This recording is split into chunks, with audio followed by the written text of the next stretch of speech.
Hi, good afternoon po, Ma'am Amari Adrian Nathan. Ma'am, ito po yung actual video test ng order nyo. Ano po to? Gainwar GeForce GTX 1066GB. May 6-pin power connector po siya na require yun po. Yung color red na nasa taas. Magagaling po yun sa power supply. Recommended power supply namin po para dito sa GTX 1060, 550 watts minimum. Basta po rated at branded lang po. Wag po yung mga generic na 750 watts. Yung mga brands po dapat yung mga Gigabyte, Gainward, Seasonic, Thermaltake, Corsair, yan. Yan po yung mga MSI, Asus, yan po yung mga branded lang po yung gamitin natin na power supply. As much as possible, iwas po tayo sa mga generic 750 watts kasi hindi po siya rated na 750 talaga. So mga around nasa ano lang yun, mga 300, 350. So iwas po tayo doon. Yung rated at branded lang po na power supply. Minimum 550 watts, goods na po yun. Konti lang naman po yung difference niya sa mga generic na power supply. So invest na lang po tayo ng magandang power supply. Brand new or use po yung mga computer parts nyo. Napaka-importante po yung power supply natin maganda at rated po. Yan. Ito po yung ano yan, actual unit, yung fan, sobrang tahimik lang po. Kahit itutok ko siya, yung mic ko. Yan, guys, wala kayong marinig. Tahimik lang po yan, ma'am. Tapos, ang gamit ko po yan, pagdating ng HDMI cable, HDMI port. Yan. Tapos, yan po yung serial number niya, tsaka yung model. Tapos may warranty sticker po kami, ma'am. Bawal po alisin yung dalawang warranty sticker para hindi po ma-void yung warranty nyo. Bawal po alisin or buksan po yung video card. Pag may any issue po, may warranty kayo sa amin, mag-contact nyo lang kami, help namin kayo. So, nothing to worry po. Pag may issue, kami lang po message nyo, help namin kayo. Huwag nyo po alisin yung warranty sticker. Lahat naman po ng store ganyan po. May mga warranty sticker, bawal po alisin para hindi po ma-void yung warranty. Alright po, nothing to worry naman kasi yun nga po, may warranty naman kayo sa amin na 30 days po. Okay.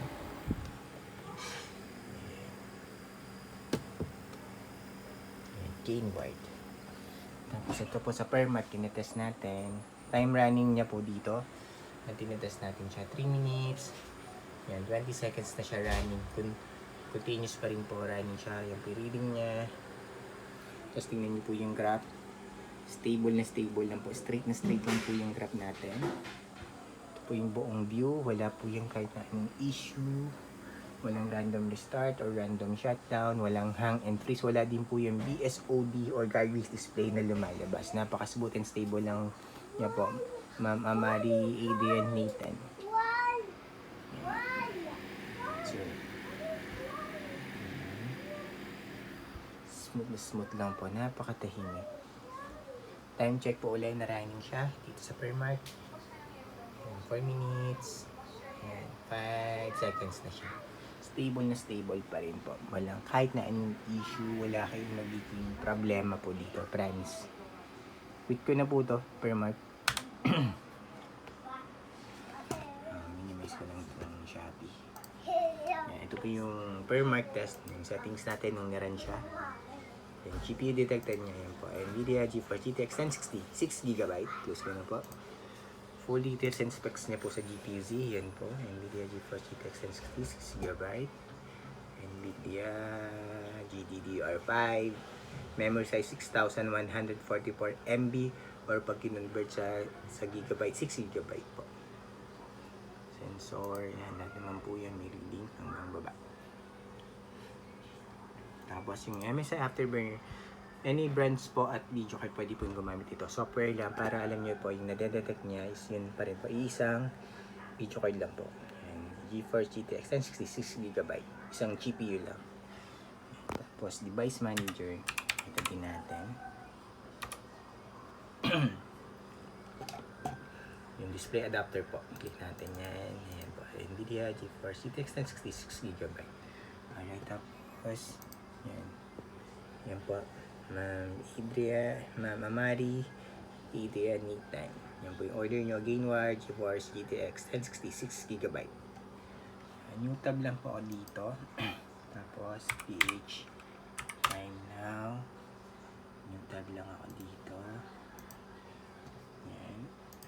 Yan po. Bali naka 24-hour format lang siya. Ano po yan, 2:15 PM Saturday, May 9, 2026. Yan po yung current date and time natin. Real time before po namin i-ship out din today. Yan. Papak lang po namin ito after nitong video test and then ship out na po namin. And ito po isa pa. Yan, yung tablong tayo dito. Yan, ito may analog time na siya. Yan.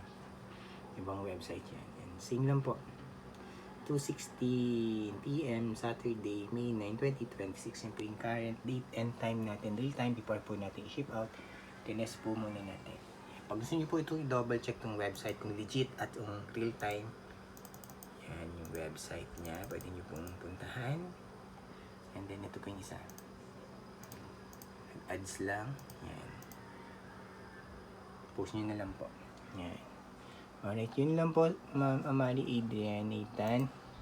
Close ko na yan. Yan, and shut down.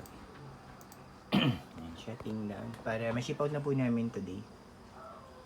Habol po namin.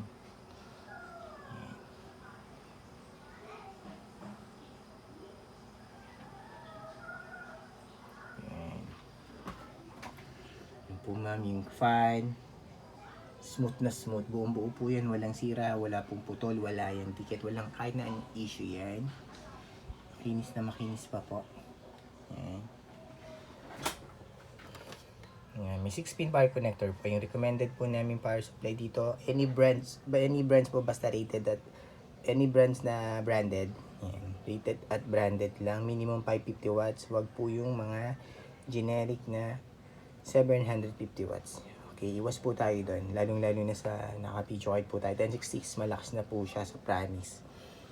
Hindi na po kayo mabibitin dito. 6 GB po yan. Serial number niya. Tapos yung model niya, yun, yung nasa taas. Yung warranty sticker po namin yan. Ayan. Ayan, dalawa lang po yan. Please note po, bawal po alisin yan or buksan yung video card para hindi po maboid yung warranty natin. Okay po. Yun lang po. Thank you, Ma'am Amari Adrian, Nathan. Bye po.